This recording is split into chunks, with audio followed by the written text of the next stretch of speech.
প্রিয় দর্শক, আসন্ন ত্রয়োদশ জাতীয় সংসদ নির্বাচন সামনে রেখে ২৩৭ আসনের প্রাথমিক প্রার্থী ঘোষণা করেছে বিএনপি। এর মধ্যে বিএনপির সঙ্গে যুগপৎ আন্দোলনের সংগ্রামে যারা ছিল, এর মধ্যে মানে তাদের জন্য ৬৩ আসন সে জোট ও শরিকদের জন্য খালি রাখা হয়েছে, এমনটা বলা হয়েছে। এবং বিএনপির শীর্ষ নেতারা জানিয়েছেন যে ৬৩ আসনের সবকটি জোটের জন্য নয়, বরং কিছু আসন একাধিক শক্তিশালী প্রার্থী থাকায় সেগুলো অমীমাংসিত রাখা হয়েছে এবং অমীমাংসিত রয়েছে বলে সেগুলোকে ফাঁকা রাখা হয়েছে। সবগুলো শরিকদের জন্য নয়। তবে শরিকদের আসন ছাড়ের ক্ষেত্রে সর্বোচ্চ মানে মূল্যায়ন করা হবে বলে আশ্বাস দিয়েছে নেতারা। এদিকে নির্বাচন সংক্রান্ত আইন, গণপ্রতিনিধিত্ব আদেশ বা আরপিও অধ্যাদেশ অনুযায়ী বিএনপি যুগপৎ আন্দোলনের শরিকরা এবার ধানের শীষের প্রতীক পাবেন না। নিজ দলের প্রতীক মানে জোটে থাকলেও নিজ দলের প্রতীকে নির্বাচন করতে হবে। এই পরিস্থিতিতে ৪-৫ জন নেতা ছাড়া শরিকদের বেশিরভাগই দলগত ও নিজস্ব কোনো ভোট ব্যাংক না থাকায় তাদের জয়ের সম্ভাবনা কমে যেতে পারে। ফলে অমীমাংসিত আসনগুলো বিএনপির অন্য কারো কপাল খুলতে পারে বলেও মনে করা হচ্ছে। বিএনপির সংশ্লিষ্ট সূত্রে জানা গেছে যে ফ্যাসিবাদ বিরোধী যুগপৎ আন্দোলনের ৫০টির বেশি দল একসঙ্গে যুক্ত ছিল। এইসব দলের প্রার্থীদের এলাকার অবস্থা ও জনপ্রিয়তা যাচাই বাছাই শেষে তাদের জন্য ২৫ থেকে ৩০টি আসন ছাড় দিতে পারে।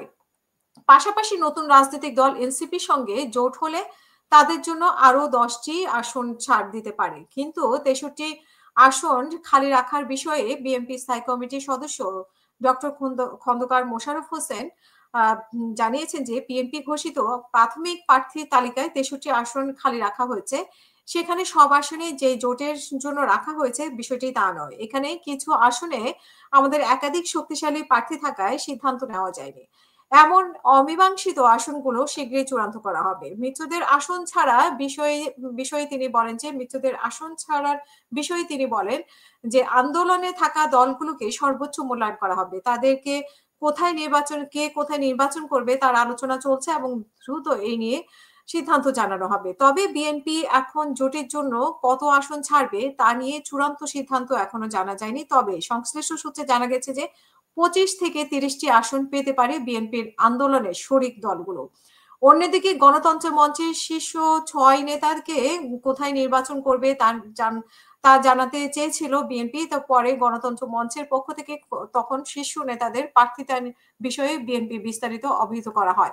তো দলীয় সূত্রে জানা গেছে যে যুগপৎ আন্দোলনে থাকা ১২ নেতার ইতিমধ্যেই তাদের নির্বাচনী এলাকায় কাজ করার কথা বলা হয়েছে। তারা হলেন যে ফিরোজপুর ১ আসনে জাতীয় পার্টির চেয়ারম্যান মোহাম্মদ জামাল হায়দার, জাতীয় পার্টির জাফর ব্র্যাকেটে দেওয়া আছে, চেয়ারম্যান মোস্তফা জামাল হায়দার। বগুড়া ২ আসনে নাগরিক ঐক্যের সভাপতি মাহমুদুর রহমান মান্না এবং ঢাকা ১৭ আসনে বিজেপি চেয়ারম্যান আন্দালিব রহমান পার্থ এবং লক্ষ্মীপুর ১ আসনে বাংলাদেশ এলডিপি চেয়ারম্যান সাদাত হোসেন সেলিম এবং কিশোরগঞ্জ ৫ আসনে বাংলাদেশ জাতীয় দলের চেয়ারম্যান সৈয়দ এহসানুল হুদা। বাকিরা হলেন ঢাকা ১৩ আসনে এনডিএম চেয়ারম্যান ববি হাজ্জাজ এবং ব্রাহ্মণবাড়িয়া ৬ আসনে গণসংহতি আন্দোলনের প্রধান সমন্বয়ক জোনায়েদ সাকি, চট্টগ্রাম ১৪ আসনে এলডিপির চেয়ারম্যান কর্নেল অবসরপ্রাপ্ত অলি আহমেদের ছেলে অধ্যাপক ওমর ফারুক, কুমিল্লা ৭ আসনে দলটির মহাসচিব ডক্টর রিদওয়ান আহমেদ এবং নড়াইল ২ আসনে জাতীয়বাদী সমমনা জোটের সমন্বয়ক ও এনপিপির চেয়ারম্যান ডক্টর ফরিদুজ্জামান ফরহাদ, পটুয়াখালী ৩ আসনে গণ অধিকার পরিষদের সভাপতি নুরুল হক নূর এবং ঝিনাইদহ আসনে সাধারণ সম্পাদক রাশেদ খান।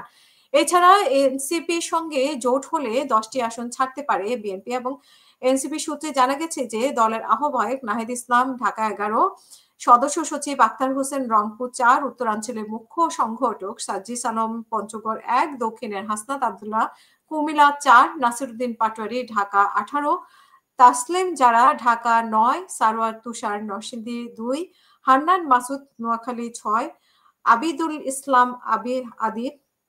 আদিবুল ইসলাম আদিব ঢাকা ১৪ থেকে নির্বাচন করতে পারেন। সো দেখা যাক সিদ্ধান্ত কি আসে, আমরা পরবর্তীতে কি চমক দেখতে পাই আসলে।